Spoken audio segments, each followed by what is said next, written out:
Bukas na yan. Yummy. Para mabango, lagyan natin ng paminta. Yung mga kakainin natin ngayong Easter Sunday. Hello kabayan! Always think positive!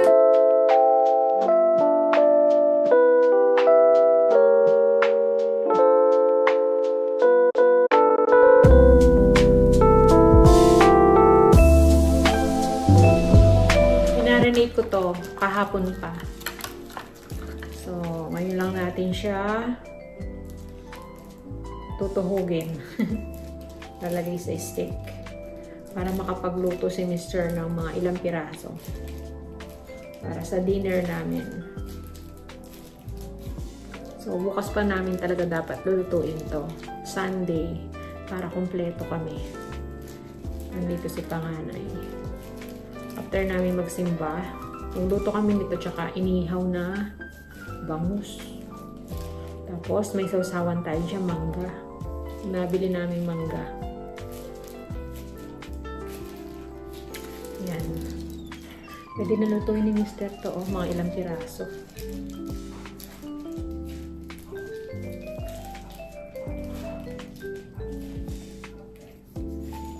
Yan. 2, 4, 6, 8, 10, 11. Nakaka-11 na pala. Binababad ko muna yung stick kasi. Kaya, ngayon ko lang siya, no? Ngayon ko lang siya tinuhog. Nakalimutan ko ibabad yung stick kanina. Para, alam niyo ba, pag nag-iihaw ka, hindi madaling masunog yung stick. Kahit na maano siya sa apoy.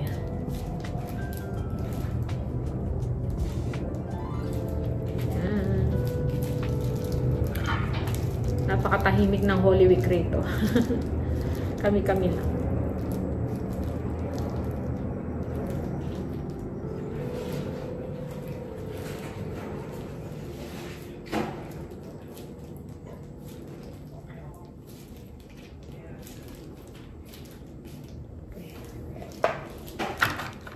So, yan. Tapusin lang natin to. Itong lahat. So, ayan na yung ano natin. Yan. Nakagawa tayo ng 32 pieces. Ayan. May natira pang stick na 28 eh. Kasi 60 yung binabad ko. Kaya yan. Naka 32 pieces tayo. So, yun. Nagpapabaga na si Minister. Lutuin na raw niya yan. So yan, sinangkapan ko na rin yung ating bangus. Sabi ni Mr. Lutuin na rin daw ngayong gabi para mag-iinit na lang kami bukas.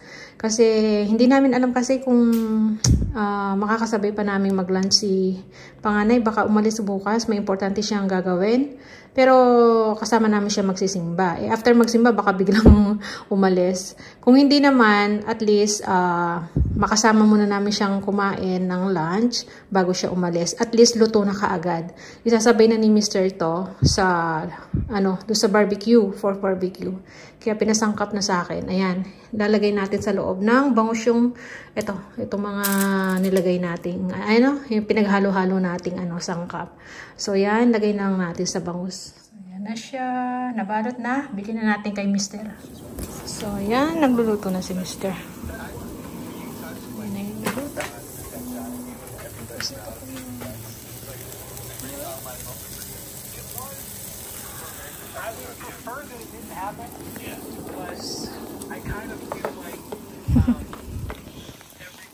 Niluluto ko na lang na papa.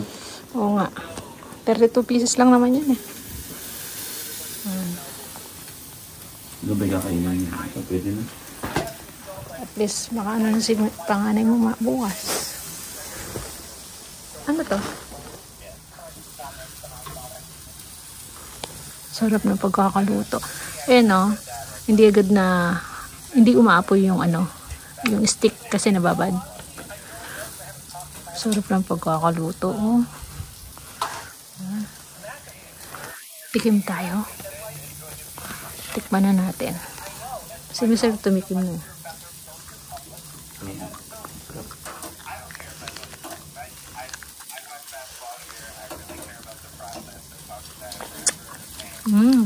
Namis. Bigyan ko na yan, ketchup. Lasa yung sesame. Kasama nung sauce. Ayan na si Bunso. Kukuha ng pagkain niya. No. No. Look at.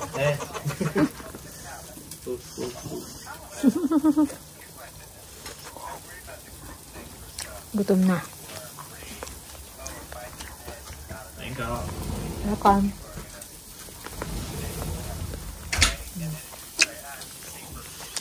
Masarap siya, malambot. Lasa ko yung sesame. Sesame seeds. Yung binili namin ano to yung pang marinate galing Costco. Tapos, tinimplahan ko na lang. Dinagdagan ko ng bawang, lemon, lemon, kalamansi pala. Tapos, ketchup, paminta, bawang. Yun. Ay, garlic ground. Kaya, naglasa lalo. Namis. Ayan, last na yan. Pwede lang kumain yung nagluluto. Sige na, kain lang. Yummy.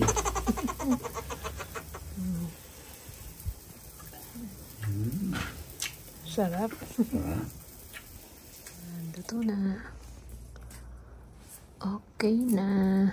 Tingnan nyo si Mr. Nagre-relax pa sa labas. Hindi pa pumasok. Tapos na yung pagluluto. Tara na. Pahinga pa siya. So, yan. Maya. Naghugas na ako ng mga dyan, Pinapadrain ko lang. So, ligpit lang tayo. Maya. Matutulog na. 8:35. Sisimba pa kami bukas So, niluto lang talaga namin yung para bukas. Hindi na kami dahil nga si panganay, baka biglang umalis So, ayan. See ya na lang tomorrow or, tomorrow na lang. Hello! Good morning! Ayan. Pauwi lang namin. Simba na kami. Ngayon, busy tayo nagluluto. Iniinis na lang namin yung barbecue niluto natin kagabi. Tsaka yung bangus na yun. Nakasalang dun sa natin. Microwave. Kinokombek. Parang binibake na lang ni Mr. So ito, lulutuin natin sa butter with, garlic. Tuto na to inaano ko na lang siya. Para bang iniinit-init. So, lagyan ko na yung Happy Easter nga pala. Happy Easter Sunday. Ayan, ang daming nagsimba. Daming tao sa simbahan ngayon. Kapag may mga okasyon yan, napupuno yung simbahan. Pero pag ordinaryong walang okasyon, iilan lang kami. Kasama namin, halos matatanda.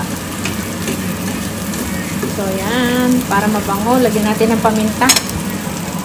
So, pagka uwi, busy tayo dito sa kusina. Lagyan natin ng paminta. Yung mangga pala, hindi ko pa nababalatan. Magmamangga tayo ngayon para sa bangus.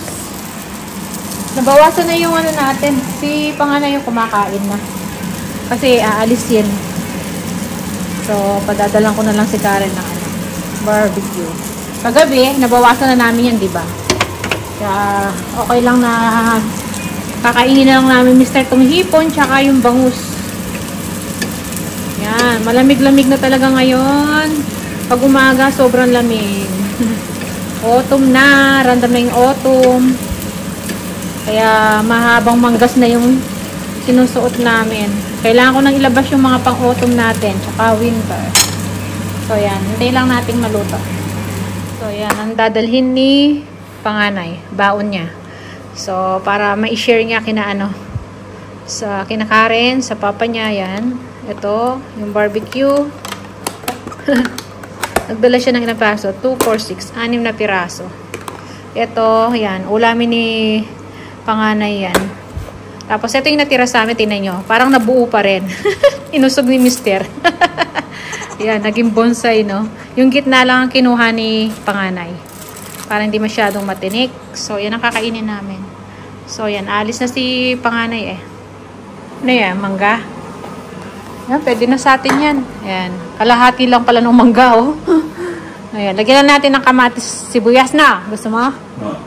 Ayan. Pakita ko lang itong mga libreng gulay natin ngayon. May bayabas yan eh. May dala si panganay. Nasa fridge na. Pakita ko muna.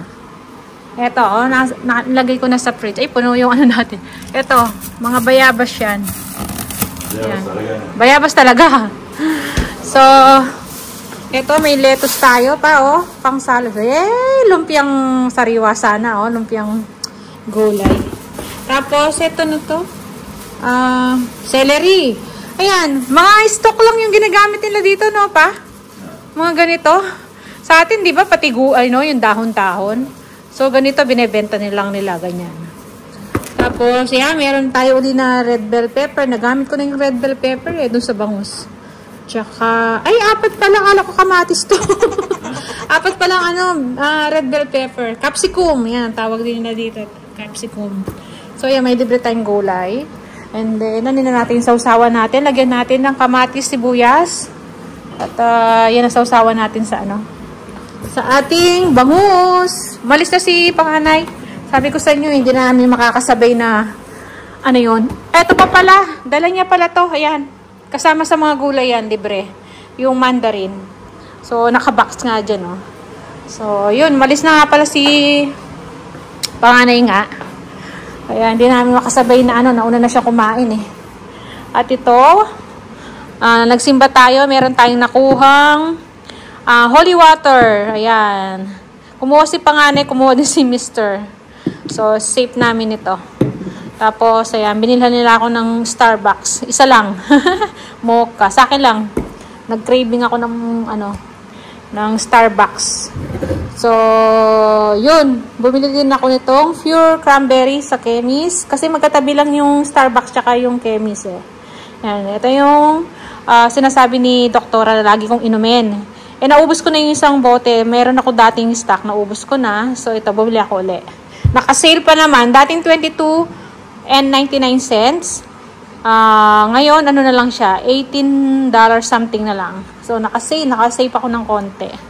Nakasave ba? Ayan. So, yan, may araw, pero malamig, mahangin. Hindi tayo magdidilig ngayon kasi kagabi, nagdilig naman tayo. Nung nag-inihaw dyan. So, yan. Sangkapan natin yung kain na tayo. So, yan. Na-prepare ko na yung ating kakainin. Papakita ko sa inyo.